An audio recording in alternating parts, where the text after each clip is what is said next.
students, now let us continue with one of the problems, that is verifying Cauchy's theorem. Already we have solved one problem in my previous session. Now let us see one more problem on verifying Cauchy's theorem. Okay, verify Cauchy's theorem for the function f of z is equal to z into e to power minus z over the unit circle with the region with origin as the center. Okay, we are having f of z is equal to, so solution goes as, we are having f of z is equal to z into e to power minus z, and for this function f of z we have to prove integration over the curve C f of z dz. And what is this curve C? It is, I have shown it in the figure, it is but the circle with center as the origin, radius 1 units. You see that this is the radius 1.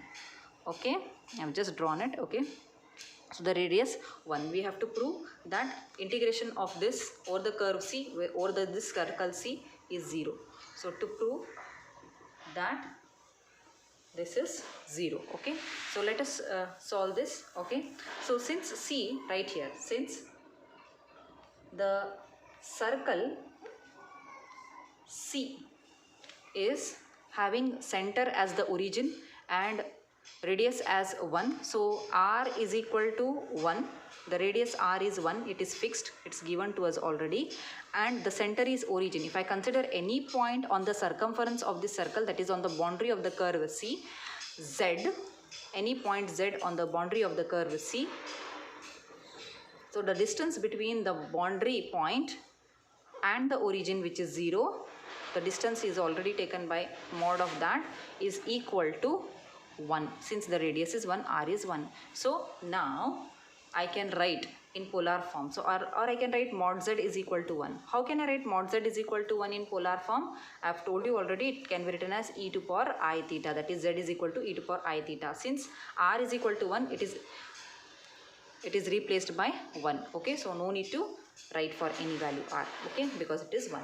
Now if z is equal to this, what should be dz? Differentiated, it will be I into e to power I theta d theta. Just differentiate both the sides. Here dz, here this. So we get dz is equal to I into e to power I theta d theta. Let us substitute all this in the given this. And also along the curve C, on the complete curve C, how is theta varying? Since C is a complete closed curve, yes, it's a complete circle from this point to this point again. So how is theta varying? Theta will vary from 0 less than or equal to theta less than or equal to 2 pi. So you have variations for theta from 0 to 2 pi because C is a circle. Here, right here, theta varies from 0 to 2 pi.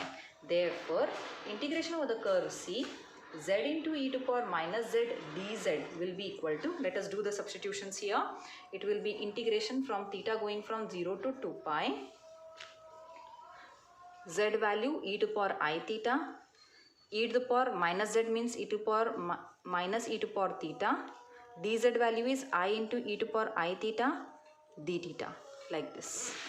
Or it is equal to, I can take it outside because it is constant, integration theta going from 0 to 2 pi, e to power I theta into e to power I theta 2 I theta into e to power minus e to power I theta d theta, like this you have. Okay, now at this stage what I will do is put e to power I theta as some t. Okay, so d, differentiate with respect to, differentiate both the sides now. Derivative of e to power I theta with respect to theta is I into e to power I theta d theta is equal to dt. And when theta is equal to 0, put theta is equal to 0 over here, t will be equal to 1. Yes or no? Right? Yes, e to power 0, which is 1. Now when theta is equal to 2 pi, so what is t is equal to? E to power 2 pi I. Yes or no? Right? So what is e to power 2 pi I? It is cos 2 pi plus I sin 2 pi. Now cos 2 pi is 1, sin 2 pi is 0. So t is also 1 when theta is equal to 2 pi. So let us do the substitutions in the given curve now. Integration of the curve C, z into e to power minus z dz will be equal to I, integration from t going from 1 to 1 to 1, e to power I theta you have substituted as t, so e to power 2 I theta will be t square e to the power minus t, d theta value will be dt divided by, so d theta value is dt divided by I into e to power I theta. E to power I theta is t, so we are writing directly t over here, it. Okay, let us do that substitution here. Okay, so I hope that is clear. I'll write it here, t theta is equal to dt divided by I into e to power I theta. Now e to power I theta is t, I have directly written as t, so you can cancel, even I gets cancelled, you will get integration t going from 1 to 1 t e to power minus t dt. Now no matter what is this integral, but look at the variations for t. T is varying from 1 to 1. So if you put the upper limit as 1, lower limit as 1, the value of the integral will be same. I mean, that will be 1. So if you are getting value, even after when you integrate it, you are substituting the same values for the upper limit and the lower limit. So what do you think the value should be for this?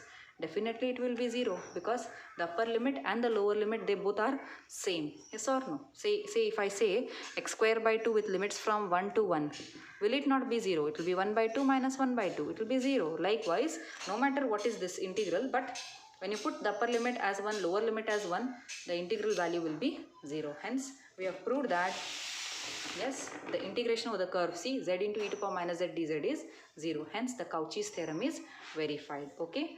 Now, let us continue with some more problems on Cauchy's integral formula and generalized Cauchy's integral formula in my coming sessions. Till then, thank you.